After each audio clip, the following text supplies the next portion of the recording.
Greetings and salutations, my lovely loonies. It is amazing to be back here with you again on today's podcast, lovely episode 7 on this lovely Friday of ours.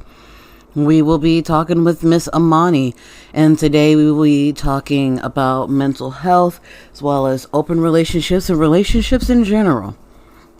Now, we're not claiming to be experts on any of this, but we are talking about it from our standpoint and our viewpoint. And I truly do hope that you gather something from this. So sit back, relax, and enjoy. Oh, hi, it's nice to see you. I haven't seen you in a while. I haven't seen you in a while either. It's awesome to see you. You can still hear me, yes? Yes. Okay. Yeah, I had to switch to my laptop and plug this in. What is that? It's a Snowball Ice, like the Blue Yeti microphones and everything. Oh, yeah, it's I one do of know those. the Blue Yeti ones. Yeah, I was trying Oh, to. sweet. Yeah, I was trying to do it via my phone because it worked last time, but apparently it just decided, yeah, no, I'm not working for you today. It's like, nope. Yikes. That's tough. Oh, I hear the baby in the background. Yeah, he is fussy because he's tired because it's time for his nap, but he doesn't want to take a nap. So it's just one of those moments. Yeah, just kid conundrums. My niece is the same way. Oh, well, tell your sister I feel your pain because just I wish he would just go to sleep. He's like, I just want you to go to bed. Yeah, just go to bed. Because there are times where he refuses to go to sleep until like 1 o'clock in the morning. So I'm up until 1 o'clock in the morning. I just lucked out that he didn't wake up at the ass crack of dawn today. I got to sleep in for a fucking change. What is sleeping in for you? Weirdly enough, 11 o'clock noon. He slept until like noon. That's pretty good. That's pretty good. Because normally sleeping in for me is 9 o'clock. That's still too early for anything. You would think, but the one time I woke up at like 8 o'clock and he was still asleep, I got so much done. It was a godsend. Those are the most productive days. Yes, yeah. Okay, because I immediately lost my train of thought. I'm about to do a podcast. What the hell's going on with my brain? That's okay. My brain does that constantly. Can never remember anything. All right. I am curious, how did the nasal piercing go? Because I've been very tempted to get one of my own. Which one? Oh, sorry. I mean, like the one right here, like this one. The septum? Yeah, the septum. My septum piercing was probably one of the easiest piercings I've gotten. This is actually the second one that I've gotten. The first one was too low, so I had to get it re-pierced. It was quick and painless. Oh, you should go for it. I definitely shall. I don't know how Curtis will feel about it because I know that he likes my face the way it is, but I'm also the person that I want to get like all of one ear pierced and like a bar in the other. I want to get eyebrows. Like I want to be pierced up and tattooed up. It's just I need the money to do it. So he's just sitting there looking at me like, why do you want to do this? Because I think it's cool and I want it. Like I have debated all of my life if I wanted it. I have debated if it would be a good thing for me to do. I want it. That's all I need. If it's been this long, you obviously want it. Yeah, it's been years. This has been since I was like 16, 17. Will you calm down, you little butt? You know I'm on the phone. Then he calms down.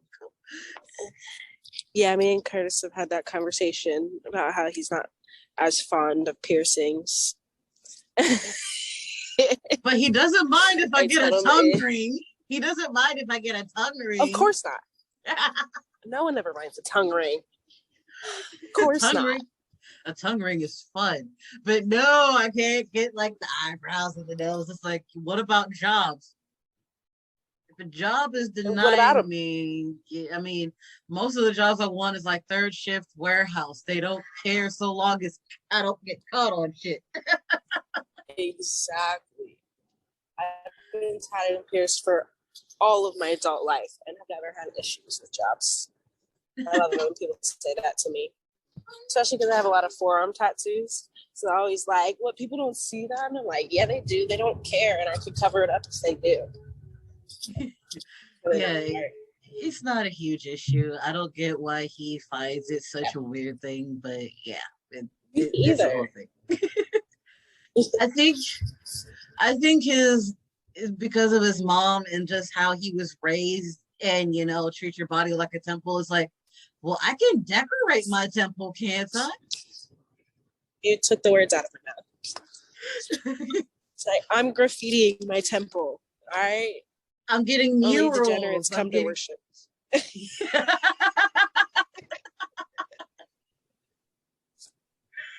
Oh, that is hilarious. Oh, I love you. I miss you so much. I know, you're so far away. I know. I wish we lived closer. I really, truly do. Like, just even if it was somewhere in between. Even if it was just somewhere in between.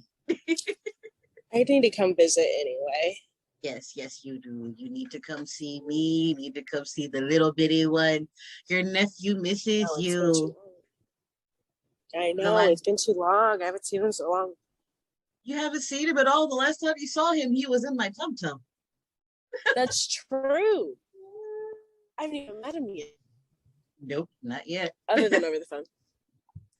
That is true. You have at least gotten to see his face over the phone. Although he wasn't in the mood.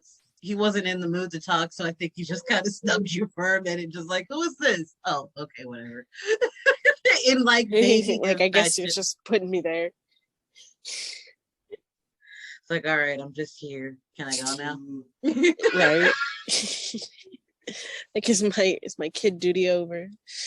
Just be presented to everyone. Yes, it is. I just wanted to see your face, kid. He's like, no, you don't get to see my face. I refuse. He's definitely more vocal this time. He's always vocal so long as he's not in the camera. If he's not in front of a camera, he is this all the time. As soon as you put one in front of him, he stops what he's doing. He's quiet. Like, the camera is the thing that gets him to be silent. What the heck? That's backwards.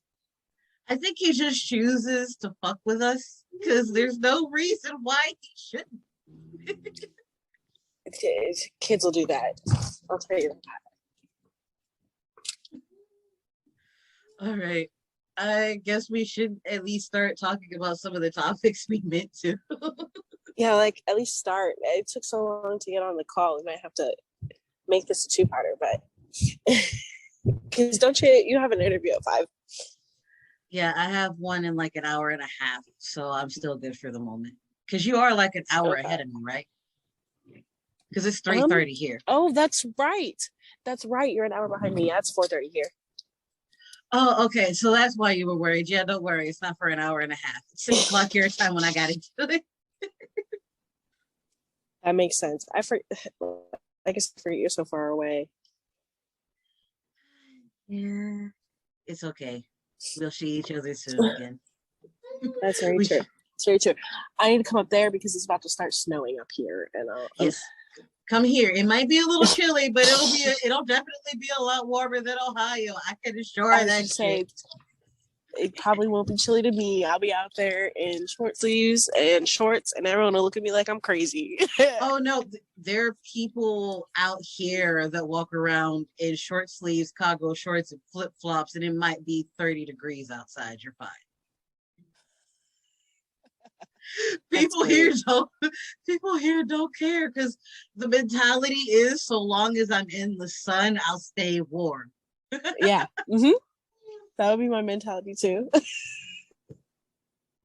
Yeah, like it's not snowing. There are people down here who will be in shorts and a hoodie in the middle of snow. You're what? Crazy.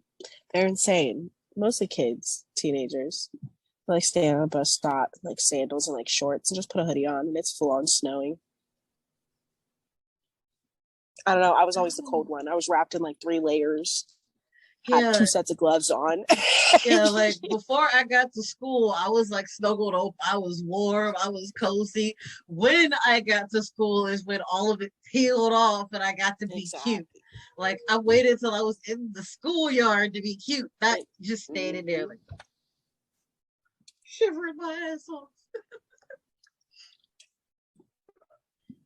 All right. People are crazy, man. All right. Topics. What? So we were going to be talking about mental health, open relationships, and relationships in general, because I know for me and you, we are queens at that shit. It's very true. It's very true. You'll have to excuse me. This is like one of the few human interactions I get each day that is not a tiny human being. That's okay. That's okay. I'm here to be your adult interaction. Yeah. This save you from the constant babbling. Because he refuses to talk too. He'll do the babbles, but he won't say words. The only thing he'll say right now is "dada" when Dada is not here. Of course. Because he'll just never be to like, his face. He'll be like, da da da da da. It's like Dada's not here. Da da da da da. He's not here. And I'm arguing with like a little 2-year-old for the next hour, on just showing him everywhere in the house. It's like, see, he's not here. We're not playing a trick on you. And then he comes through the door, and then he gives me a salty look, and it's like, but I was telling the truth. He wasn't here. He just came in. It's funny because I'm in the car with my situationship right now, so I'm gonna have to dance around. He's like, hello. He's like, I can be quiet. I was like, that's okay. I'll probably be on the phone for like an hour. We're just riding around. Oh, okay. But here, so which one did you want to start off with? Did you want to do relationships, open relationships, and combo, or did you want to do about mental health first? Mental health. That's what I'm always most focused on, just constantly, especially nowadays. All right. Well, we could dive straight into it. And I wish I could say I knew exactly how to start it, besides saying I'm a crazy SOB and I need a medication to calm my ass down.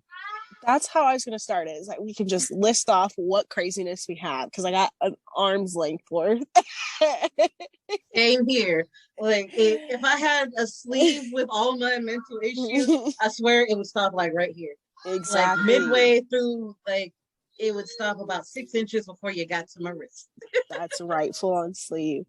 Yeah, and it's like what's been heavy on my mind recently is like, I know I'm mentally ill and I know I need to go back and get re-diagnosed. I don't have the money or the resources to do it. And that's really putting a damper on things right now. Yeah, that was the thing for me too. That's why I was happy when my health insurance had kicked in my last job, because it was my primary care provider or my primary physician, me just making a dark joke, and then she just started listing off questions. And it's like, yeah, you probably have a mood disorder. You have high levels of anxiety and extreme depression. I looked at her and said, tell me something I don't know. Right?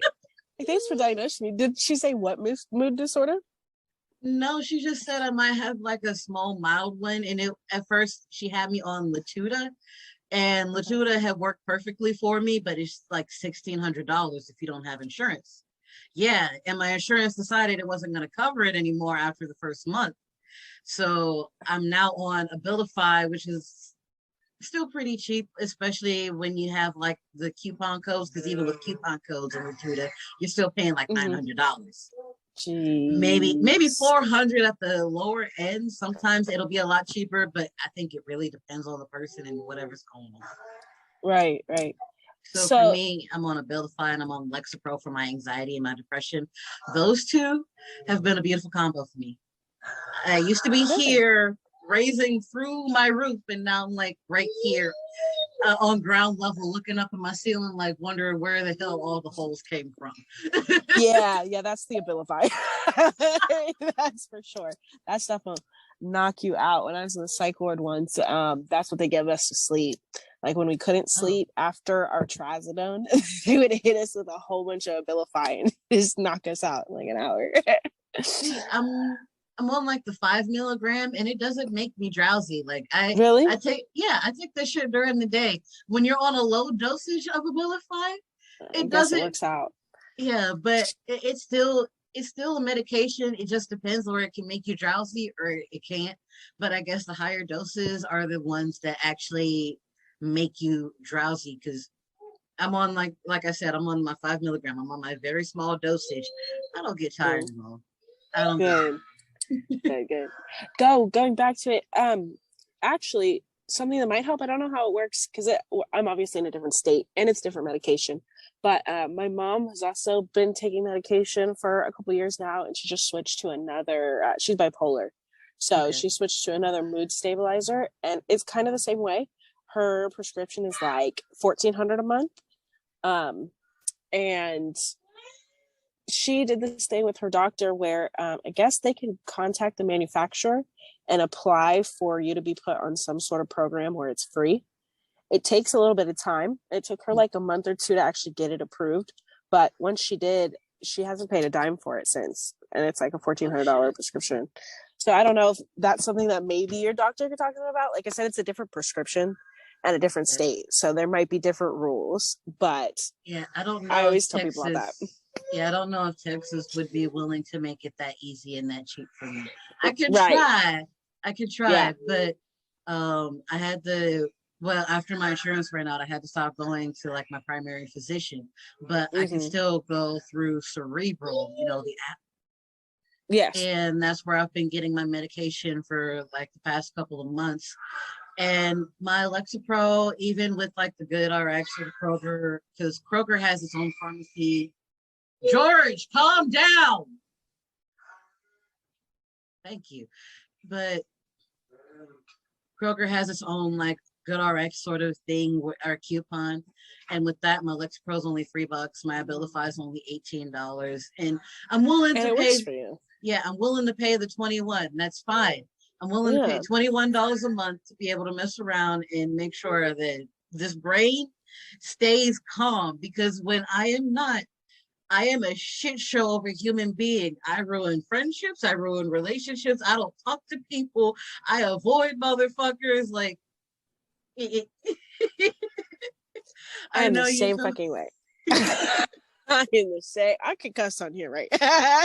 yeah. Don't worry. Cool. This isn't explicit. This is explicit podcast. You were saying good, because you invited me on here. I'm surprised I haven't asked before this. Yeah, I'm the same fucking way. That's why I actually think I need to go and get re-diagnosed. Because, like, just in general, when I was a kid, I had ADHD. They thought I grew out of it. I think what actually happened is I was finally on a dose of medication that worked. So I thought I didn't have it, because it's definitely come back in full force. Yeah, and now it's like way harder to get medication for that, since it's been like so heavily controlled and regulated now, because obviously you can get pretty high off of it. So like that's a thing. And then I've also been diagnosed with general anxiety disorder, major depressive disorder too. And then I recently was using BetterHelp. That was my last like therapist kind of app thing too. And my therapist on there, I've seen her for like 3 months, and then I unfortunately didn't have the money to keep seeing her, so I haven't been able to. But she diagnosed me with bipolar disorder too, which is the same thing my mom has. But I'm honestly pretty sure that I have BPD, like borderline personality disorder. Which the thing about getting diagnosed is like it's so hard, because so many of the same disorders have same symptoms, you know. Yeah, and you can have difficult. Yeah, and you can have like comorbid disorders where they come because of each other or they like overlap. So you have more than one thing. And like I just think I'm just fucking batshit. So I probably have like 6 different disorders. I am in can't the tell which same. one is which.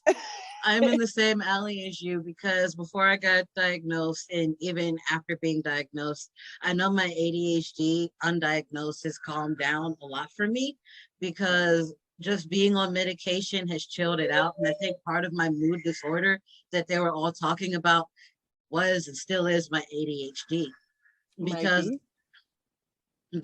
like the unfocusedness really isn't there that much anymore. I will admit that I can actually focus to do shit.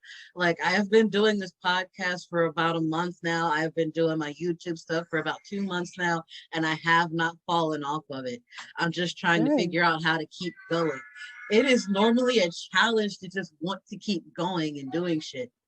And then like the thing that is called like the ADHD paralysis, where you want to get up, you want to do something, but you were just stuck, not being able to move. Dysfunction. You did the dumb shit by sitting down, and now you hit.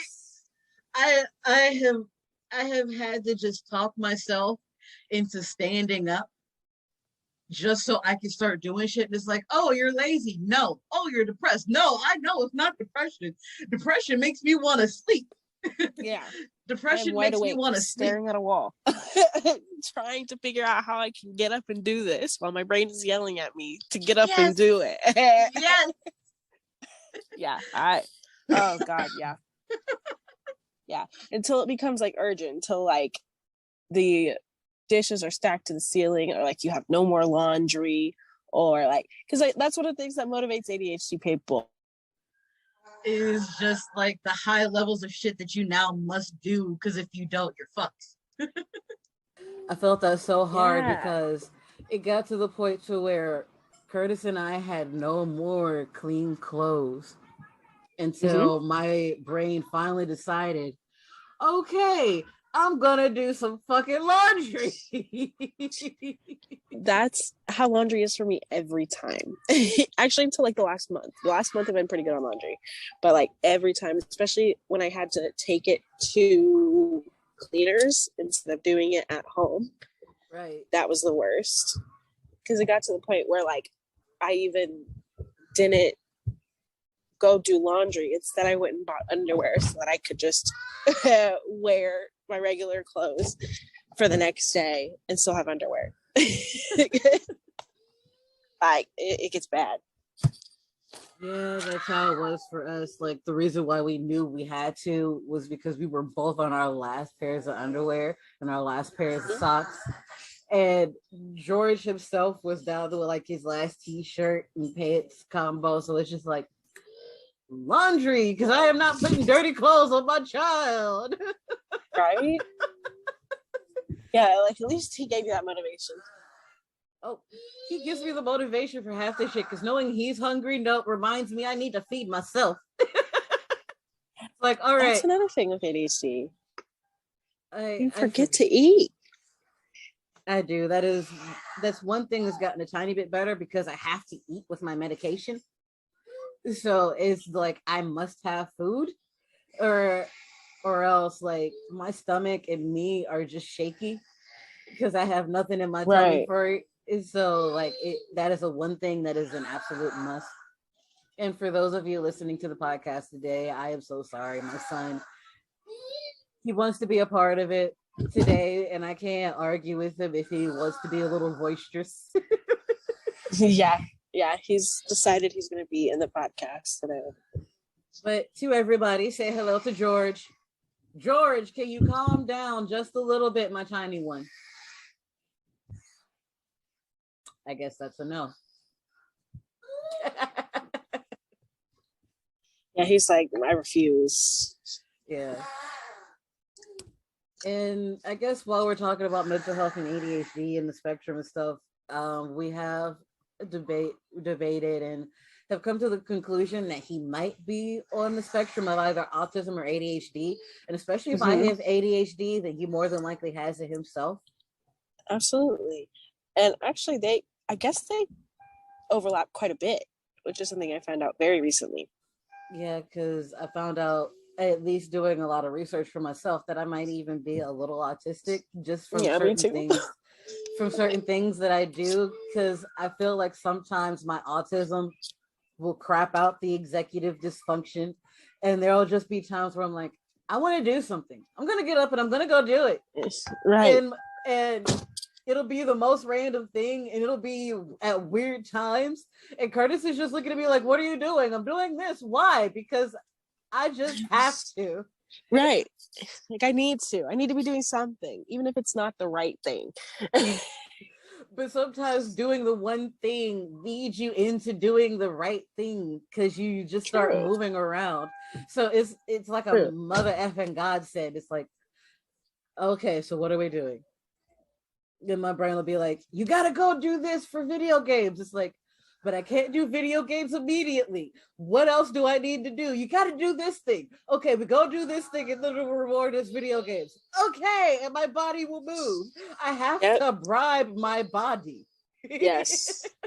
That is a big thing. Yes. That works too. Reward system.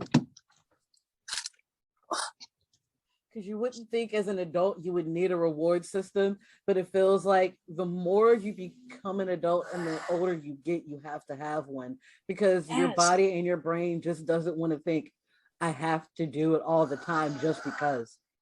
Right. Zero motivation. Zero motivation at all. Which I will say, taking medication has at least helped me with my ambition. It has helped me to want to actually care about doing things. It's just my ADHD is like, but I don't wanna. It's like, I don't care. We're doing it. Yeah, like we have to. It's like, do we have to? Do you want to get on meds for your ADHD or just for everything else? I want to get on meds for my ADHD, but that is one thing that is iffy, even if it gets covered by health insurance. And getting assessed for ADHD on the low end is like $300, because it's like you have to go for about 3 to 5 sessions, about an hour or 45 minutes long. And if you don't have the money for that, you just can't do it. Because I've been wanting to do the same thing for my son, and I can't even afford it for him because there's not even a program to be able to comfortably get it for children. Like, there's no comfortable program to be able to get it for children for either free or for cheap, because he has insurance himself, and I can't find a damn thing. That's what I'm saying. Like, that's when I try to get back on ADHD medicine, like it was like $150 just to go see the doctor and to get the initial test, and then you need like 2 other sessions afterwards to, I don't know, approve it or something like that. When I was a kid, my mom took me to the doctor and said they won't sit still, and my doctor gave me a questionnaire. It was 10 questions. I took that, and he's like, yeah, they're ADHD, put me on meds. But that, of course, is 20 years ago now. Yeah, like medication and the assessments have gotten a lot more thorough. And the thing about the assessments now is that for any doctor to actually say you have ADHD, you have to go to at least 3 sessions of an hour minimum to be able to get that, because you can't just fill out a questionnaire anymore. They have to see you multiple times and ask these certain questions multiple times, and for you to just be able to answer, you just got to deal with it, because you got to be able to get this shit figured out. You can't even just like go to a doctor and say you have ADHD anymore. They might do a questionnaire. And I think that's what my physician caught as a mood disorder. Because one thing I've also realized is that ADHD, on top of making you hyperactive, on top of you making you hyper focused, on top of the paralysis and everything else, it can just make you want to do the worst things possible for yourself. Like, what is it called? I'm forgetting the word. Just for namesake for this, you become more sporadic with your choices. And those who are undiagnosed with these live shorter lives just because of the things that they do, not necessarily their initial health, but how they harm their bodies going forward, because they know there's something going on with their brain. They know they're having trouble, so they do whatever they can to stop and calm their brain down, not knowing that what they're doing is hurting themselves. And I know I was on that end a hell of a lot. Well, me too. We're still kind of there. Yeah.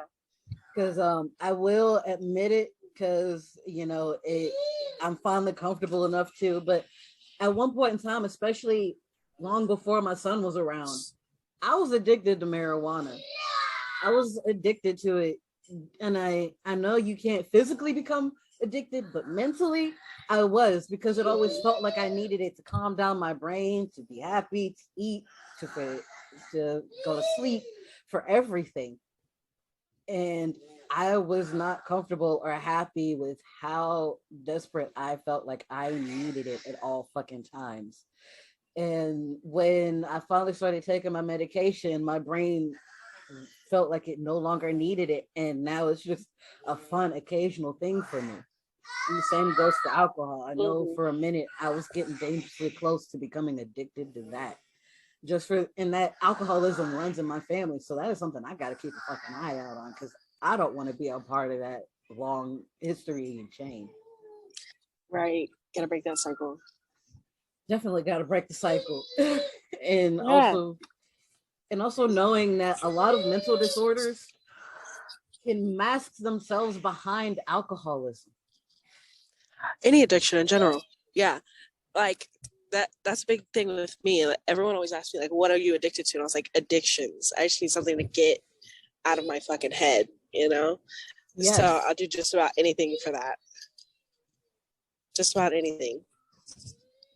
Not realizing and it's just harmful. Yeah. It's just super harmful. Same thing with weed too. I smoke weed all day, every day, still do. I think of it more as medication for me because I can't afford shit. But if I was able to get actual medication, it probably would lower the same things for me. Just use in general of everything.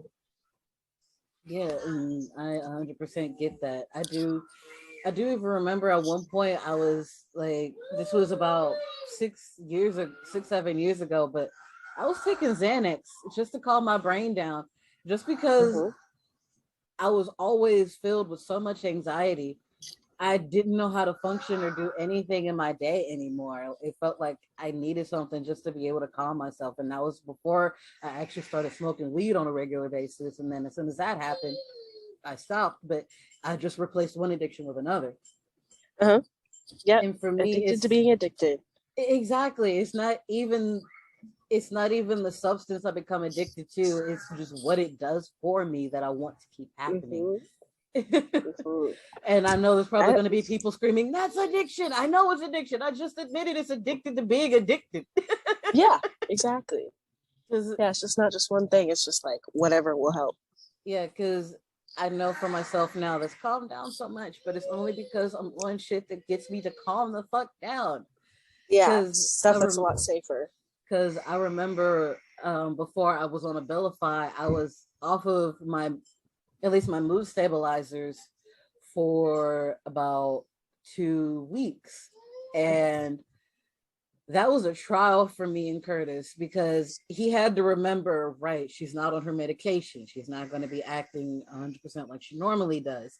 Just need to be patient with her.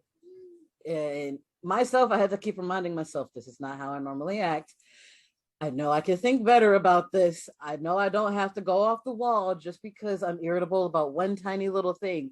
And it was even small things, just like my son screaming because he wanted food and me screaming back at him, not realizing, right, it's been like 2.5 hours. He's hungry. Let me give him a snack to calm him down for the moment while I make him a meal. And then we will both sit down and eat. We'll both calm down a little bit. And then I just need to chill the fuck out. I fucking hated that time. I'm gonna admit it right now. Sure. I hated it so much. Because that's the one thing. People, I know there are certain people, and my mom was one of them for a second. It's like, oh, I feel fine. Maybe I can stop taking my medication. No, you are fine because you feel fine because you feel fine because you should keep taking it. Don't care. Yes, I don't 100%. care how I don't care how people think of me or view me for taking medication. I am proud of the fact that I have it and that I can. And it's like, you're Yeah. crazy. And people look at me and say, you were insane. Yeah. It's like, yeah, but think about how I would be if I wasn't on it. Exactly.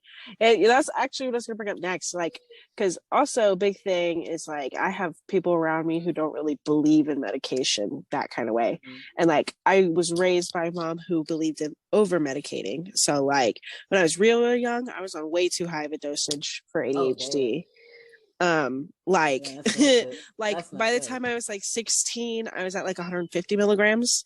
And the max for like an adult is like 75 kind of thing. Oh no. Oh yeah. Lord. Like my pediatrician, he was kind of sketchy just in general. Like he almost got his license taken away for selling scripts on the side.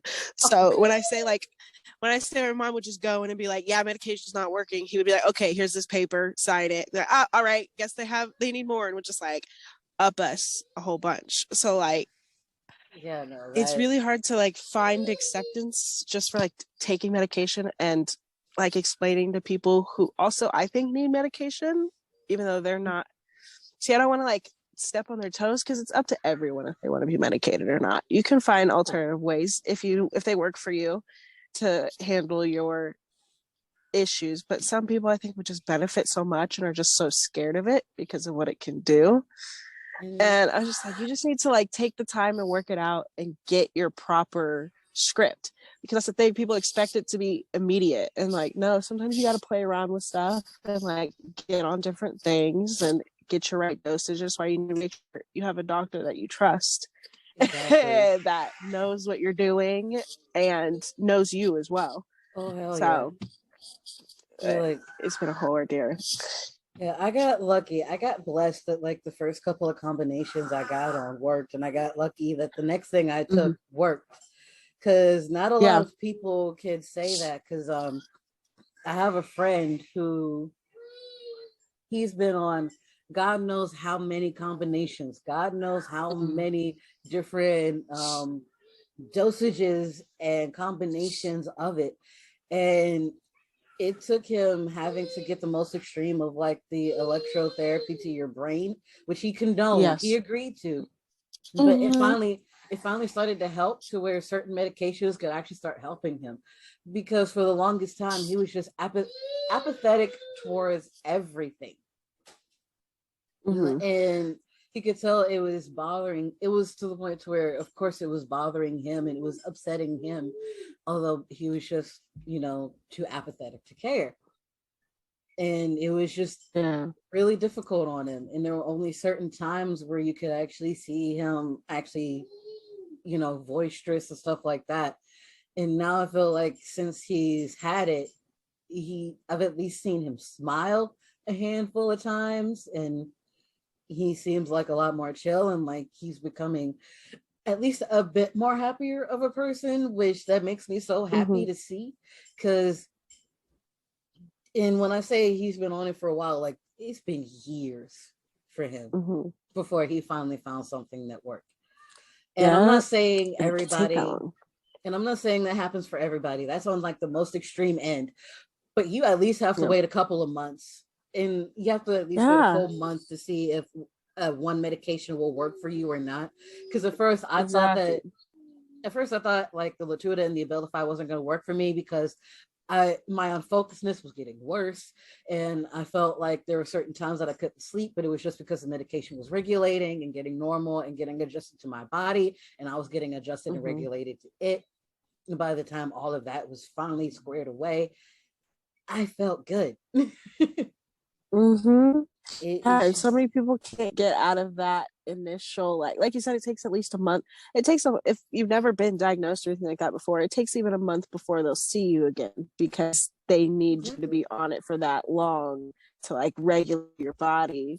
And it's like the people that I have in my life that don't really believe in it, like use that as a point, like it takes so long, and like you never know if you're gonna get the right diagnosis. It might take a while, but think about it like this: if you never do it, it'll never get better. Exactly. If you start it now, in a few months, it could be so much better for you. You have no idea. Yeah, because like medication is the bad guy. Yeah, medication is not the bad guy. You do have to pay attention to what doctor you have, because certain doctors just won't listen to you.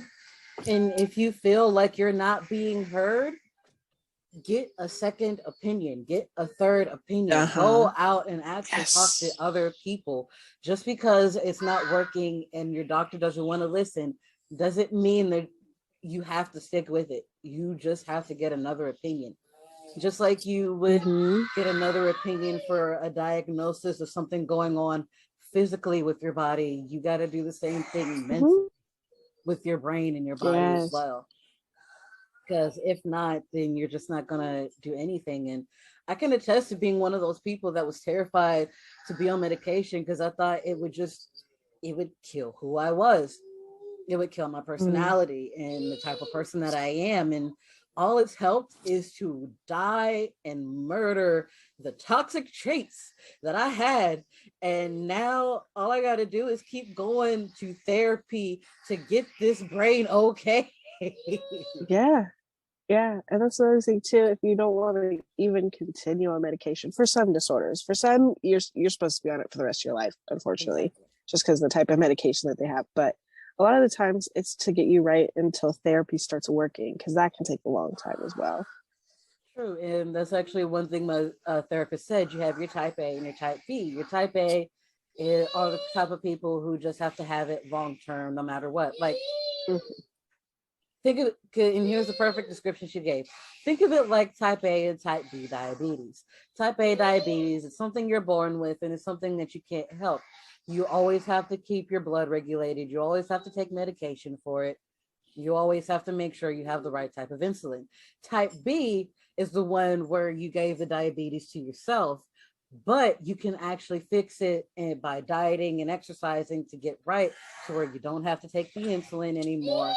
You don't have to worry about your blood sugar anymore, and you're okay, and you can stop the medication after a while.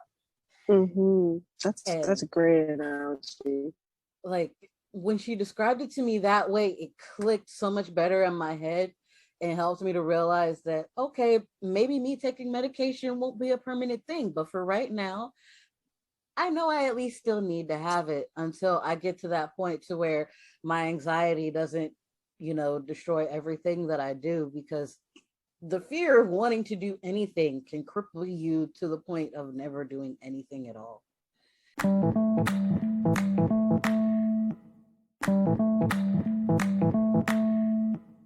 And I had to realize that, and had to have it be told to me by friends, family, and therapists. Before, and the therapist was the only one that it finally sunk in with. Yeah. Something about their professionalism, Right. And I did also have like a really sweet one too. She was really sweet before she got off of cerebral. I miss her so much, but she was an awesome supporter. Oh no, I have a new therapist, don't worry. But I haven't gotten to meet him yet, but I've only heard good things, so fingers crossed. Good. Yeah, fingers crossed. Yeah, hopefully you'll have to get another one. Yeah, hopefully it just works out. Yeah, I think a lot of people understand a lot more about mental illness if they compare it to physical illness. Because, like, along with the medication things, like, if you broke a bone, would you expect to get through it without any medication at all? Or would you, like, be ridiculed for it? Yeah. Exactly. Like, you got to go to physical therapy, too, get everything working right, or it's just not going to heal right. You're just going to be in pain for who knows how long. And then if you don't get it set, then it doesn't heal the right way. And that's the thing you got to think about your mental stability as well. If you don't go through the right channels, you're not healing your brain the right way. You're only hurting it. It might help you temporarily, but think about the long term of how it's going to affect you. Exactly. And it can also turn into something worse. You can collect more disorders and more. Yeah, it can just snowball if you don't do everything properly. And that's what I feel happened to me. I feel like I had undiagnosed ADHD from a teenager, and that has gone to my crippling anxiety and my depression, which is why I have like this big mood disorder that I have now. Because my doctor said I definitely don't have bipolar disorder. Okay. But I do have a mood disorder. And that's why I have to Yeah, and never quite told me what mood disorder I might have. So I'm still trying to figure that out. I need to go and get fully diagnosed, but I need to wait until I have health insurance again before I can even do anything like that. Same. But yeah. They probably, without it being like an official diagnosis session, for mood disorders, they're a little bit more complex. So you have to go for a couple different sessions before they'll diagnose you with any kind of mood disorder.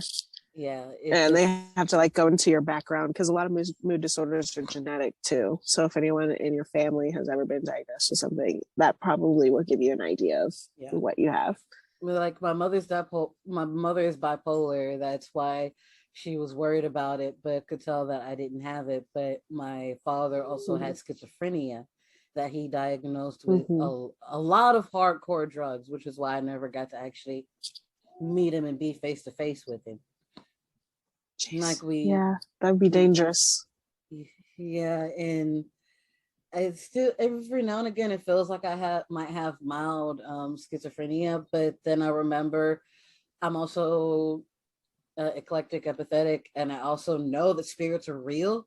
So every now and again, when I feel like eyes are on me, I just have to yell, "Go away," and then they disappear. And I don't know if that's just my brain calming down or if that's the spirit leaving, but either way it soothes me and I don't have to do anything else. Yeah, it works either way, no matter what it is. But for me, that's good. For me, I do feel like it is just like ghosts and spirits because that is something I've dealt with ever since like a little bitty girl. Oh yeah, me too. I've been haunted for a long time. No, that is hauntings are never fun. I remember that there were like 3 that used to follow me when I was in high school, and I hated it so much because all I could see were the colors of their eyes. And that was it. Yeah. And they weren't normal colors. It was attached to the emotion of how they died. One was red, one was purple, one was blue. I remember that clear as fucking day. Jeez. Yeah, they really were following you. Yeah. And they were finally able to pass on and everything because I remember just one day they just weren't there anymore. And I think it was something that my grandma did because I had confided in her about it, and she's very big into that sort of stuff too. And so when I told her, I think all she had to do was just pray over the house and just anoint it a little bit, because after that, my life became so much more peaceful. Yeah. No, that's good. She definitely helped you out. Yeah. And there was even one that for a minute was trying to like latch himself on to my son, because it was when we were still living with Curtis's mom, the next door neighbor, who was in fact a Trump supporter and an anti-vaxxer. And just to give you an instance of just how aggressive her personality could be from time to time, I wouldn't put her on Karen status, nowhere near, but she still had her things about her. And she had seen me when I was pregnant and after having George, and she was very attached to me while I was pregnant, very attached to George after he was born. And I could just tell that there was just this dark, ominous thing that would always stand over near the door entrance. And my son's crib was maybe in the living room about I want to say 15, 20 feet away from it. And there would just be nights where nothing had happened. He fell asleep peacefully. No sounds happened. But all of a sudden, he would start screaming and crying like something tried to grab him or attack him. Yeah. And yikes. Yeah. And there would just be times when he would just start looking up and looking around. And this is him as a tiny little infant, like where he shouldn't be able to recognize stuff like this. That's what really, his eyesight isn't great.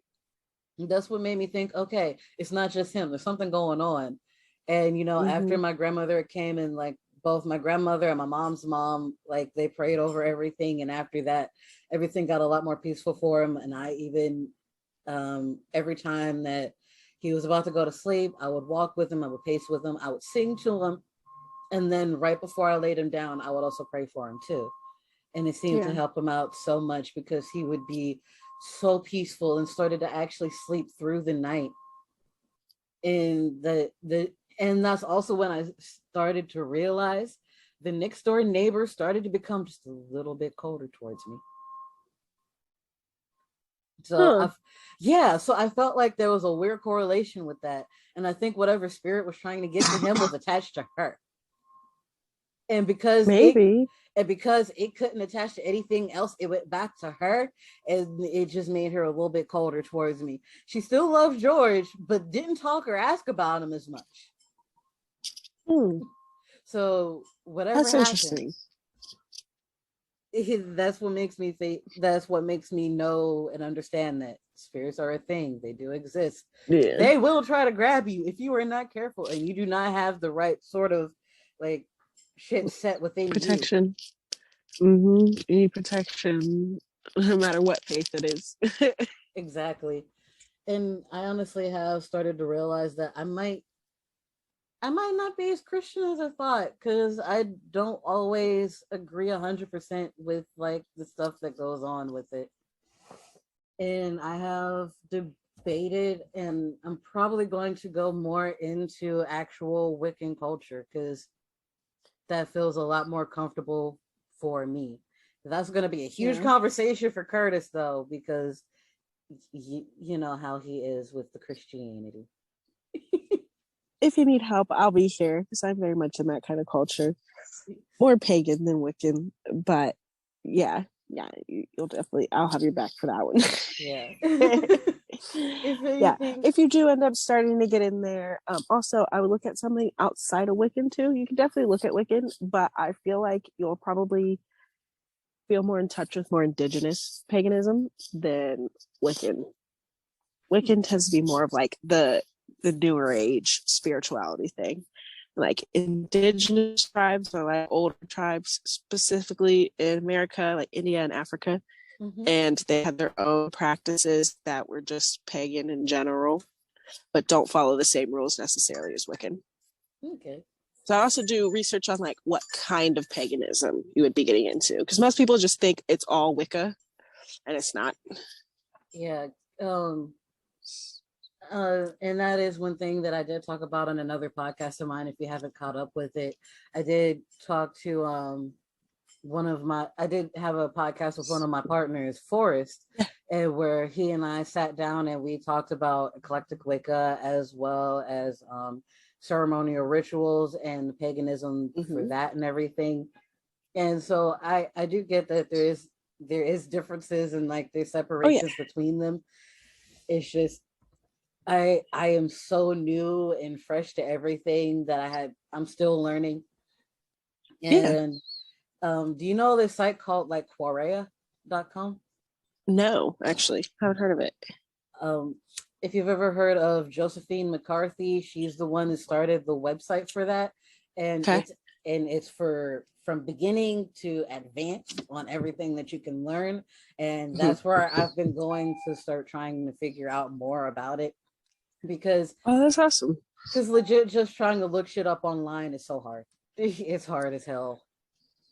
It really is, especially because you don't know who's legit and who's not. And at least getting a good sense of where to start is good.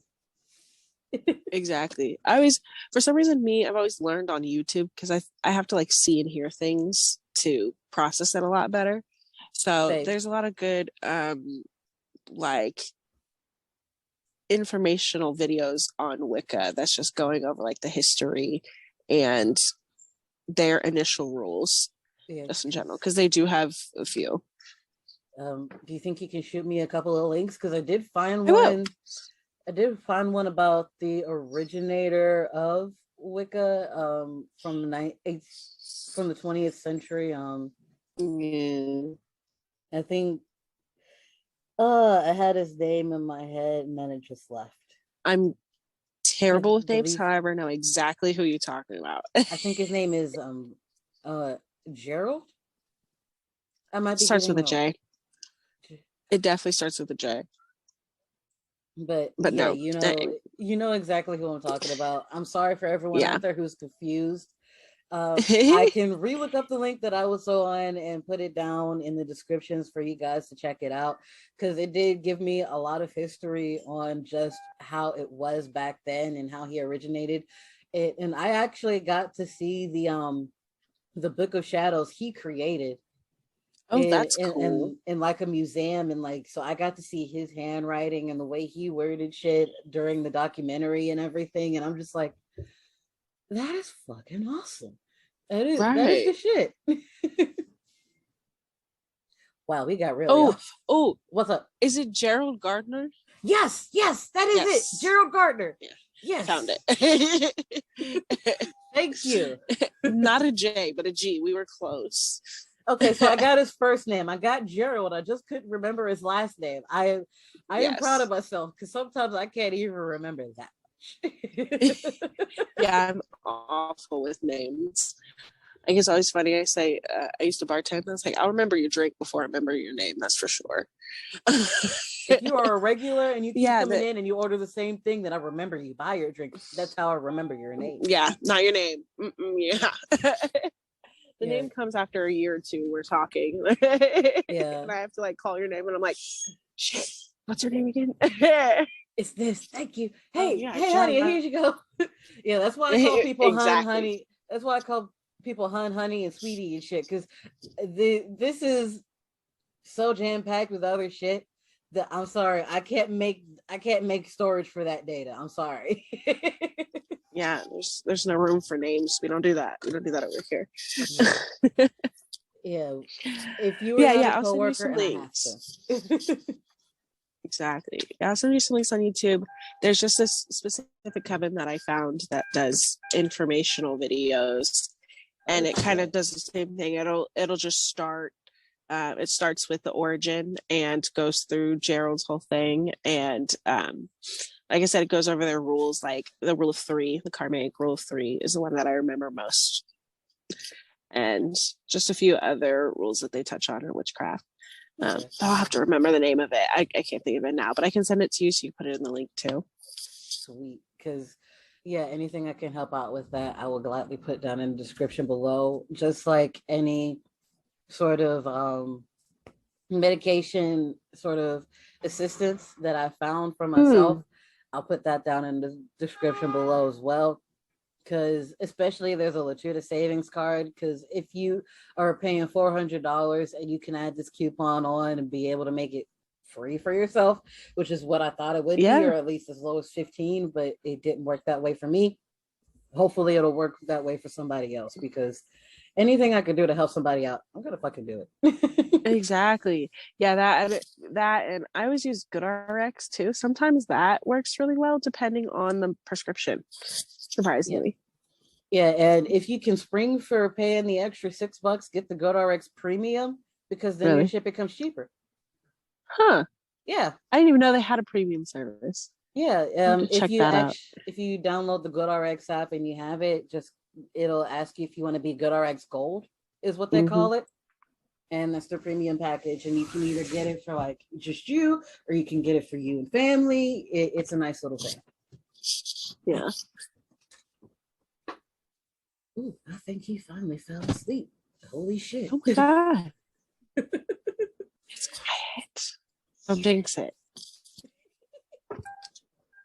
No, you're fine. When he's not, we kind of cycled back around to medication. Yes. Oh, I'm the same way. But circling back around to mental health and medication is something I don't know how to do at the moment. My brain just froze. But yeah, I will put the description down below for the medication and everything, because especially the GoodRx stuff, I'll see if I can find like a shareable link towards that to help everybody out that's listening to the podcast as well, because that's just a hell of helpful thing for anybody involved. Yes. Especially if you don't have health insurance. And this will especially help for anybody, not just who need like mental health medications. It's for if you need like cheaper insulin, if you need cheaper medications for your kids, whatever the case may be. Medication is medication, and it will help.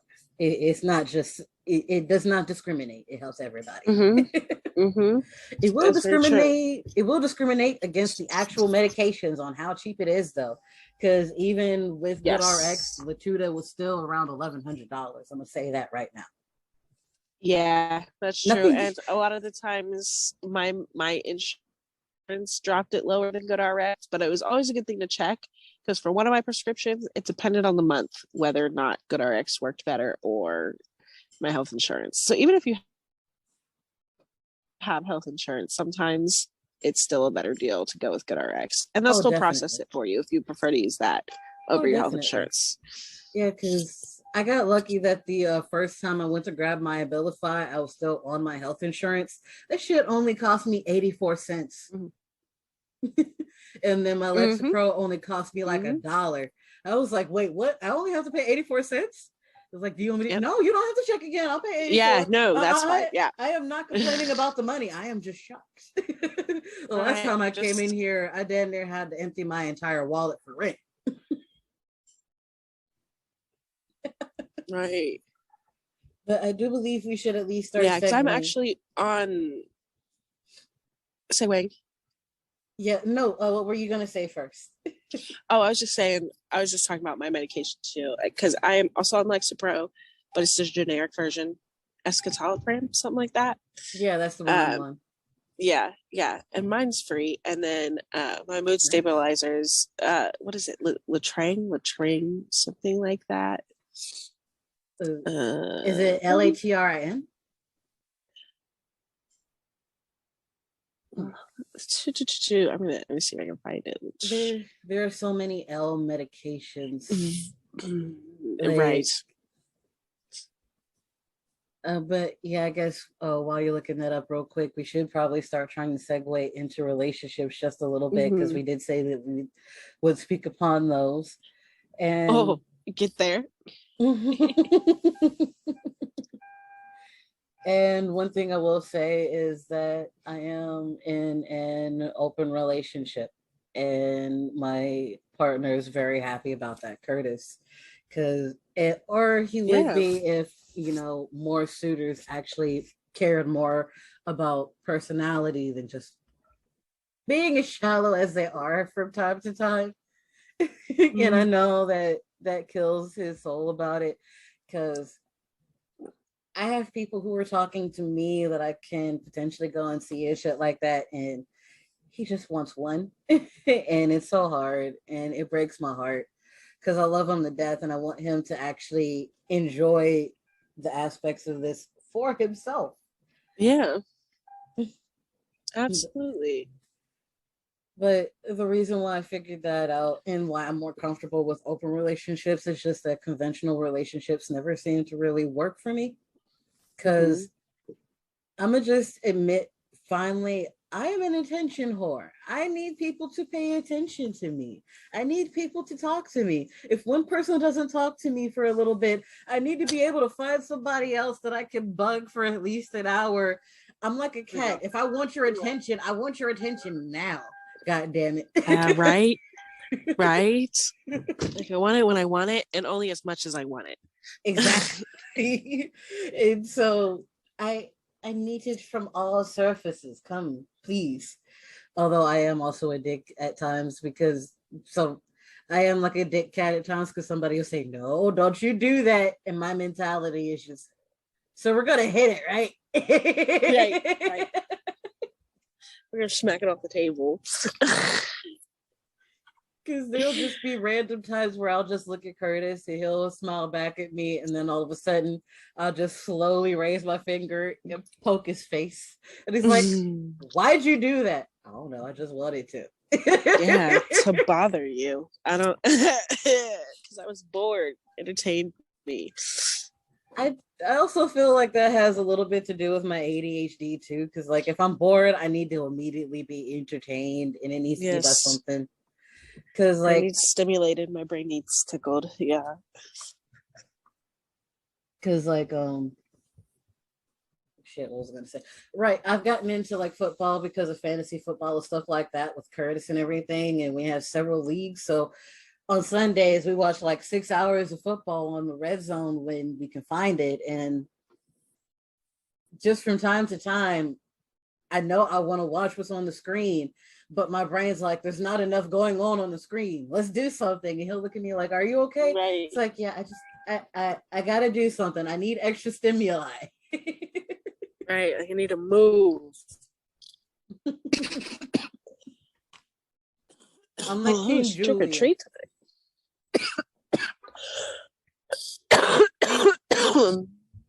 You okay? Yeah, I'm kind of glad that you guys are. I'm getting over a sickness. It is not COVID. I got tested because I was worried because I was coughing a lot. All hail just having the sniffles. Yeah, exactly. Nowadays, that's the least you can have. Seriously. But yeah, we're working it out with the open relationship, and honestly, I realized that a long time ago that maybe a lot of people aren't just meant to be in monogamous relationships. Just by how often I used to get cheated on, I would always think, isn't there an easier way for us to be able to do this? And right. I mean, not get cheated? Right. Exactly. No, yeah, I love the exploration of the open relationship there. It's always fun to watch. But yeah, I think more people are polyamorous than they think. It's in society, it's so weird that it gets stuck in their head that they can't be. So they never try it. And then stuff like that happens. And you wonder why. Like, they're like, I still love you. I just needed to find attention somewhere else. And if it's you like, what if we're all dating? Then you would have all of the attention. And then it would make everything so much easier because then you get your attention from your main person, but then you also can get the attention from the other person that you're involved with. And everyone know about each other, you not feeling like you have to go behind anybody's back. Mm-hmm. And everyone just being the better for it. Yes. We're all happy. Like, you can get a little bit of break by going and being with the other partner. They can give you what you need for now. And then we'll come back and reconvene. Exactly. And there are just times where, and especially like this weekend, because I want to see if I can like hang out with one of mine, but I don't want Curtis to feel like he's left out, and I don't want him to feel like he has to look after George. Yeah. So I'm gonna probably see if maybe my mom can look after him, so that way I can head out. But Curtis actually has a him day. Because there are times where I have like a me day, but he doesn't have a him day, and I want him to be able to have a him day. They're so important. Yes, he needs one. Yeah, and that's just an important thing in relationships too. It's like, it doesn't matter how close you are to that one other person. You need to find time for yourselves, and you need to let them find time for themselves, because if not, it can become very much so like venom, a symbiotic relationship where you both feel like you need one another, and it's such in an unhealthy manner. Yeah, exactly. And and spoilers, because if you have not seen the second Venom, Let There Be Carnage, have you? No. Then the only thing I will say is that it is hilarity seeing those two argue like a couple. Yep. It is absolute hilarity. It's hilarity seeing them act like a couple, because they've been together and they finally started to realize the stress of always being around each other. But then when they left, they realized they needed each other, and it's still kind of in an unhealthy way. Yeah. Yeah, exactly. Or sorry, I'm just meaning when you leave like your partner and finally get to have time for yourself, you just feel like you need to have them around all the time. Because I remember I used to be like that. Anytime I finally got to, go on a walk or something, I'd immediately start being plagued with anxiety. Like, but I could be doing this with Curtis, but I could be doing this here with him. And it's like, but no, you need to be doing shit with yourself. Why are you just sitting here acting like you have to be with this person right now? Yeah, exactly. Yeah, you need some time outside of your relationship, just a little bit, for sure. You risk becoming incredibly codependent on other people. Yeah, exactly. When your relationship begins to feel like a chore, then something is really, really, really a problem. Exactly. You step back and figure that one out. Yeah, and for those listening, we're not claiming to be relationship experts. We're just claiming to be experts in the relationships that we have had. We are Exactly. That is the only thing.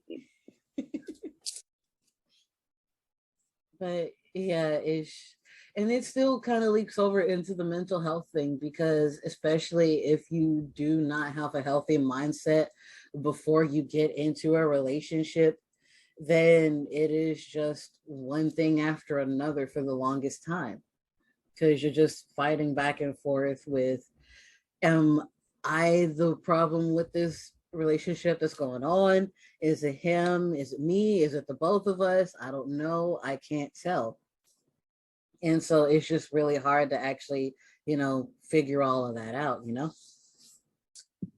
Oh yeah, exactly. No, along with like tying the mental health thing into it too, I feel like sometimes when you're away and feel like you need to be with a partner, it might just be like fear of abandonment. That's a big thing for me. It's like, because a lot of people in my life leave. So I feel like, sorry, I'm going to the bathroom if you can hear stuff in the background. But I just feel like there's this one situation where I know he's not good for me. So I try and stay away from him. But then when I do for extended periods of times, I feel like he's always on my mind constantly. Exactly. I think that's a big part of it. It's just my dad wasn't around a lot. So I feel like people leave instead of dealing with their problems with me. And so even though I was the one that left, kind of, it still felt like abandonment. And so he's always on my fucking mind because all of a sudden I wanted him to love me again. And I get that a lot too. I mean, I've had like extra father figures in my life, but because I didn't have my actual dad, like my real one there, and because I lived with my great grandparents instead of living with my mom, it just felt like I was the issue that no one wanted to deal with. And so it just made it harder for me to just feel like I could actually be with or around someone and not feel like they weren't just going to leave me if I wasn't there at all times. And it was like the most terrifying thing to me to just think and feel like, because I knew that what I was doing, I knew deep down that what I was doing wasn't good, that it wasn't healthy, it wasn't right. But at the end of the day, I just still desperately, desperately wanted to be around that person. I felt like I desperately needed that person. And I felt like they just always had to be there, and I always had to be around them, no matter how much they would hurt me, no matter how much they would just kill my emotions, no matter how toxic the relationship would be. And no, I'm not talking about the one I'm in now. I'm just talking about in the past and in general. I just will always be with them. And that's why, if you remember me talking about one of my exes, um, Jackie, me and him didn't work at all. And it was to an extremely toxic level where we felt like we both just needed each other. Even though after a while, it got to the point to where we kind of couldn't stand each other. And we just stayed until one day, I think my brain finally just got fed up enough, and I told him to leave, and he didn't come back. And then part of my brain was just like, oh no, what the fuck did you just do? You got rid of the one person willing to be here with us. And part of my brain is also like, but we feel so much happier though. So shouldn't it be a good thing that they're not here now? Yeah, but it never feels like that. Like it just feels like, no, he left and now the world's gonna end because my world was him. Right, exactly. And oh my God, I would hate feeling like that so much, and I didn't know how to stop it. And the sad thing is, it felt like, especially when it came to relationships, I had one drug and then I just replaced it with another when Curtis came into my life. But the one thing I realized is I need to at least be a little bit more comfortable with myself before I finally start to date him. And I did do that because we didn't officially get together for about 6 months, but he was still always here as a friend, so supportive. and just never left my side. And he saw me through the good, the bad, the ugly, and the holy shit, what the fuck is wrong with you? He still decided to stay. This man has been with me for over 5 years now. He's been with me for over 5 fucking years. I can't remember I have never been able to say that. The longest relationship I had was about 1.5 years, and that was the unhealthiest thing in my life. 2 times in a row.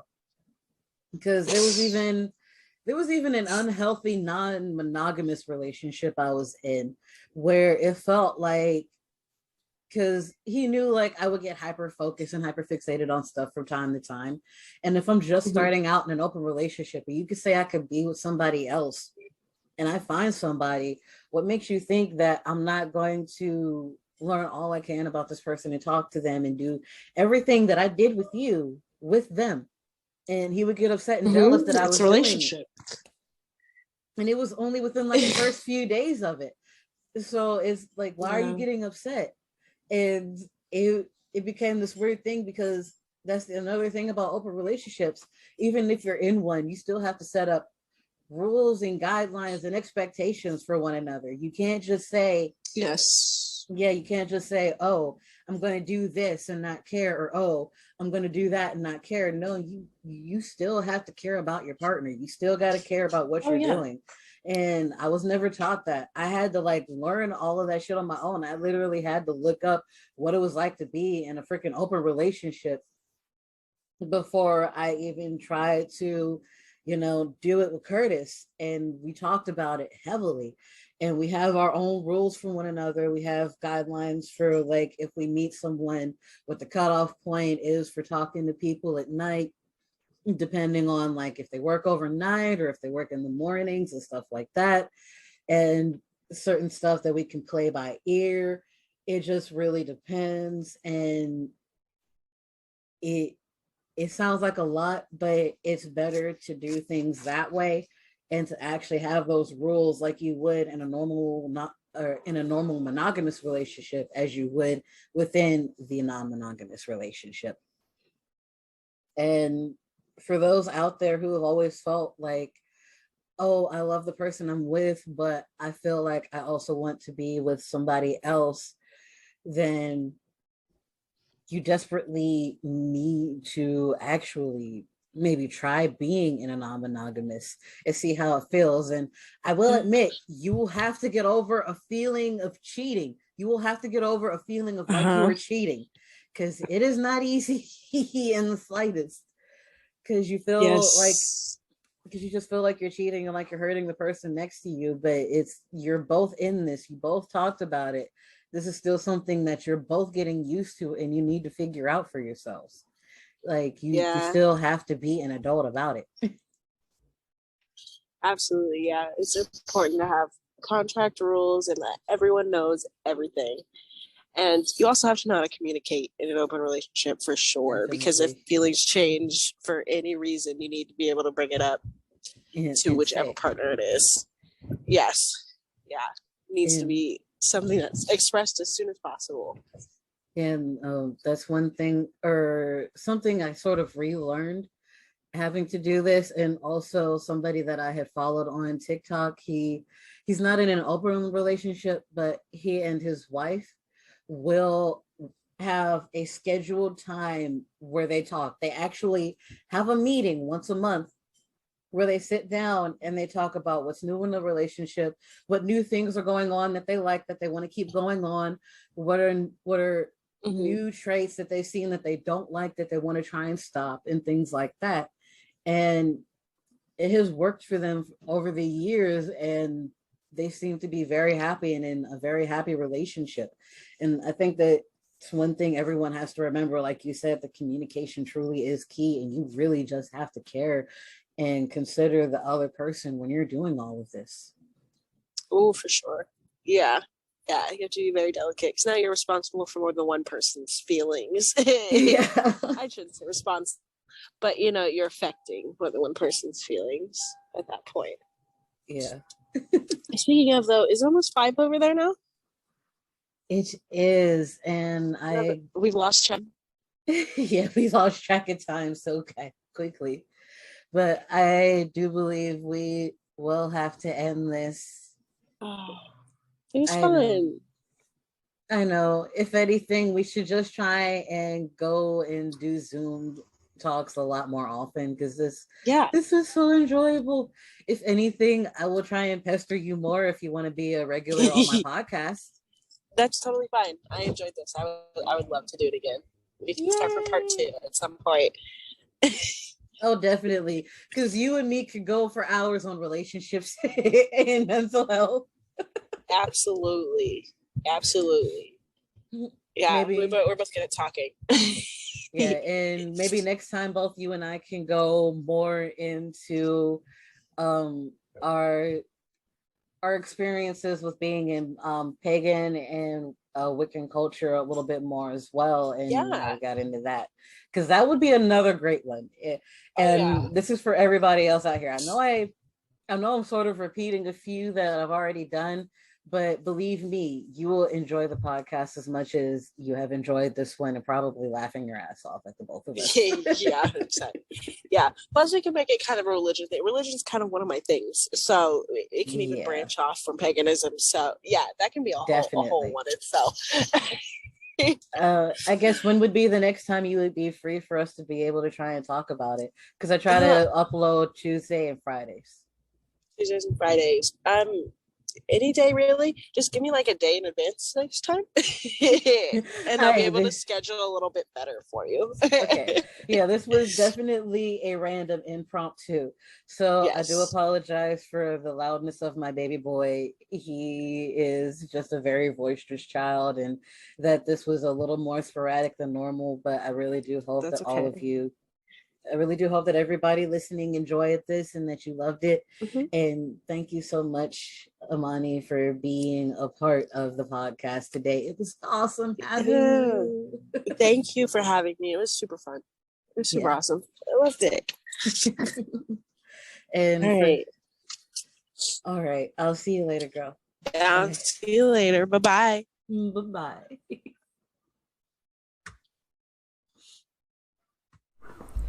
All right, and there you have it.